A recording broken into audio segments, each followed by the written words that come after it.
Hey guys, and welcome to another brand new video. In this video, we actually have a lot of kind of crazy stuff to go and talk about, a little bit more on the PlayStation acquisition side, as I'm sure you guys will probably maybe see maybe one or two more videos on the channel and stuff for it. But we actually have the big Xbox head honcho himself, Phil Spencer, that actually did go and make some public statements. And overall, it's kind of a nice little class act, but it's actually funny because this actually apparently is one of his favorite games. He's actually been caught playing multiple different times, as well as also had a lot of drama kind of coming out over here from a lot of different types of various gaming and gaming communities, which always kind of comes out regardless, when these big acquisitions, especially after the Xbox acquisition happened. It's hard to say. Xbox acquisition of Activision happened. A lot of folks out there on the internet were very, very kind of torn on the middle. And as well, we also have some other various stuff too, like the really strange comment thinking that one of the OG games that pretty much made the Xbox's developers are now owned by PlayStation, on the vice versa, where now a lot of the OG games in the PlayStation are on Xbox. Got a little bit of flippy floppy going on in the gaming industry. So a lot of stuff to go talk about, little intriguing things to go bring on up, and overall, let's go talk about it. So as well, make sure you guys are subscribed with the notifications on, as well for the brand new PlayStation 5 giveaway. You have the Samsung SSDs down below, super on sale, highly recommend. Same with the Samsung phones too, as well, for a $50 gift card too down below. We have the Twitter and Twitch if you guys want to go and follow. Sign up for Weeble, deposit $100, get a bunch of free stock and free money. Same with that Coinbase too as well. I just want to say I appreciate you guys all so much for watching. Let's go dive on into it and give me your thoughts and comments, especially on this huge acquisition run that's been going on in general. So first and foremost, let's go talk about the nice and happy tears and also somewhat sad tears of the Xbox big boss, Phil Spencer, first and foremost. So overall for this, before we dive on in, we did actually go and see official statements over here from Xbox's good old boss, Phil Spencer, who did go and congratulate Sony on the Bungie acquisition. Because the head of PlayStation Studios also did go and respond, basically saying, hey, it is an exciting time to finally go be a gamer. So first and foremost, PlayStation has finally responded to Microsoft's string of acquisitions, which we covered on it before. We keep on seeing the various numbers, but they did end up buying basically Bungie, which, as I mentioned, is one of the OG homies that made the OG Halo, which had a huge success. Although right now, Microsoft and Xbox own the IP, as well. So Bungie, that's kind of basically why they made Destiny 2, and they kind of keep that same similar space vibe and all that stuff loaded in. We do keep on hearing different numbers, and I was covering this yesterday. We've been hearing anything from 3.6 billion to 3.8. I've been hearing 3.7 a few different times. It's all in that various rough range over here.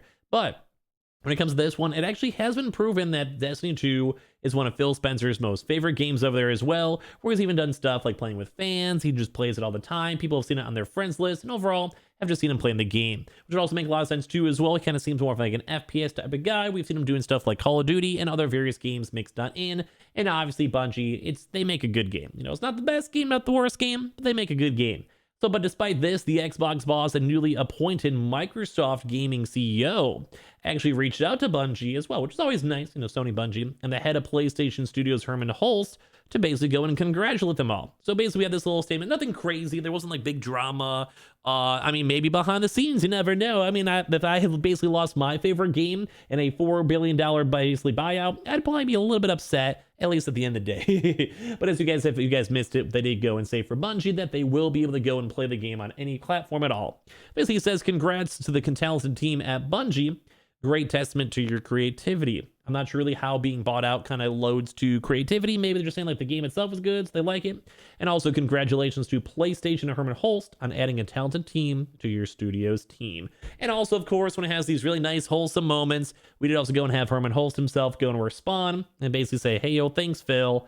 Exciting times to be a gamer. Which I would agree. Like all these big acquisitions is always very nice, although not everyone kind of feels the same way, which we'll dive into in a second. But although with this, Sony Interactive will take control of Bungie, they basically did thankfully go and say it's multi-platform. They're going to be rolling around, and they're not going to be trying to touch things too much too as well. And we also did have Bungie go and clarify that they will be independently publishing all these games, and there's no major big issues with it. So let's go talk about this a little bit more. Now, a lot of folks actually have been kind of scared on this. This may even be worth it for a separate video on the big acquisition war going on. Because right now it does kind of seem like it's basically just PlayStation buying out anything they can, and Microsoft, once again, buying out anything they can. Now, we still have a lot of big of these mid-tier plays. We kind of covered that yesterday, where there is going to be a lot of like the Capcoms, like Ubisoft, EAs. But at some point, we're going to be kind of running kind of close on how many actual other game companies can actually be bought on out. And that's actually led to a lot of folks kind of complaining.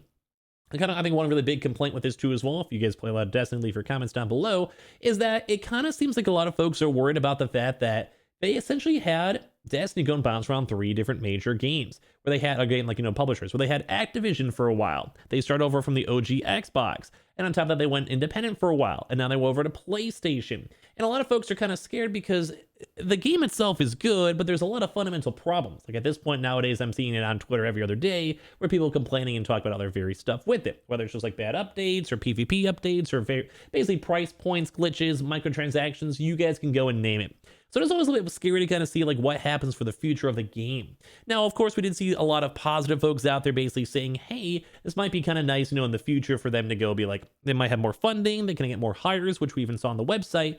But at the end of the day, you never really know on how much impact these big companies will have and like what kind of deadlines they have to have and all of that. And also kind of led to a lot more people being excited for the Destiny 3 and future, say, Destiny movies or Destiny TV shows, and as well, all the other IPs being worked on the Destiny and also Bungie universe. So it's kind of cool to go and see like the kind of mix where we do have a lot of folks that are worried about these really big companies buying out almost every major big console, console exclusive and games in general. And as well, we also have folks kind of being on the happy side because it finally does mean, maybe some of these weird places might have a little bit more guidance and better games and better like structure if they have a big game company like PlayStation or Xbox to kind of make sure that they're kind of going on smooth. But as well, I've also been kind of seeing some folks once again having like the usual console fight where it's like, well, now what's the point of me having a PlayStation 2? What's the point of me having an Xbox?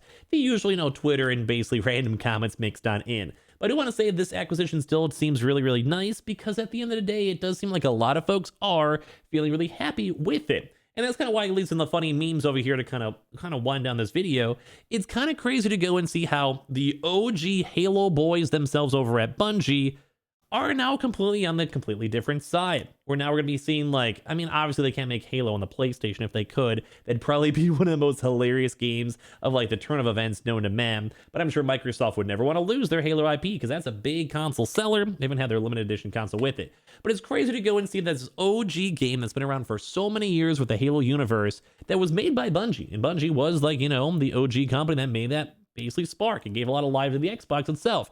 Everyone back in the day had an Xbox for Halo. Halo 3 multiplayer, Halo 2 multiplayer was some of the best gaming of all times. If you missed it out back in the day, I'm sorry, but that was one of my favorite experiences known to man. But it's always then hilarious to now go and see the part 2. Because a lot of folks actually represent the OG PlayStation with games like Crash Bandicoot and Spyro. Those are basically the OG iconic members of those games, and a lot of folks remember those games, even like, like Sly Cooper. You guys know me, I always talk about my Sly Cooper. So it's crazy for me at the end of the day to kind of see this flip-flop of these big game studios. And that's why these huge multi-billion-dollar acquisitions can go so crazy. And that's also why it's even more tempting for us to see what's going to happen in the future. Because right now, there are so many big studios that are basically waiting for people to go buy them. And if you guys saw my video last night, if not, go and check it out. We actually had a pretty big talk about how Jim Ryan, the CEO of Sony himself, good old PlayStation, where he's even saying this is not all. And whenever we see these huge buys of like a $4 billion buy, no matter what company you are, a $4 billion acquisition is huge for their company. No matter what it is, no matter who, even Amazon themselves, that's a pretty big buy. That's pretty noteworthy. I mean, if you guys even know, for even Twitch, as I always mentioned my Twitch stream, that was something that got bought up for around $1 billion from Amazon. And that's literally Twitch, where a lot of folks just know about on the day-to-day business. So the fact that we even have Jim Ryan himself stating and bringing up that there's going to be even more acquisitions, and I am sure Microsoft right now is down to spend some money and get even more bigger studios or developers or publishers, because this kind of seems like the big flow of 2020. You want to go buy Bungie? Well, guess what? We're getting Call of Duty. You want to go get Call of Duty? Well, guess we're getting our own brand new PlayStation studios. And I kind of like this because at the end of the day, gamers do win unless it just becomes two massive monopolies, which some people were worried about up on Twitter. And then at the end of the day, then we are basically stuck with just the two big daddies and then maybe Tencent mixed on in for the Chinese homies. So it's kind of crazy to go and see on how much money's been being thrown around just in the first month of this year. Now I definitely, in February, we kind of get to go and chill now as of now, but like at least we get to go and see cool games. We're seeing big new news, and it's kind of cool to see these communities kind of putting together. Like we're seeing Phil Spencer and Herman Hulst even tweeting at each other, and it does kind of seem like a mutual respect is there. So kind of give me your thoughts once again on the acquisition, on the talks on this, the kind of thoughts in general. And I just love talking about this stuff because this is like the gaming industry at its finest. It's kind of the peak right now. So it's kind of cool to go and see. So if you guys don't mind the videos on it, make sure you guys are subscribed with the notifications on as well for the brand new PlayStation 5 giveaway. Amazon links down below for the PS5 digital console controller. We also have the Samsung SSDs we keep on mentioning. Same too as well with the phones up on sale. Twitter and Twitch stream on top of that. And sign up for Weeble. Deposit $1, get a bunch of free stock and free money. And I'll see you guys around throughout today for a bunch of new videos. Love you guys.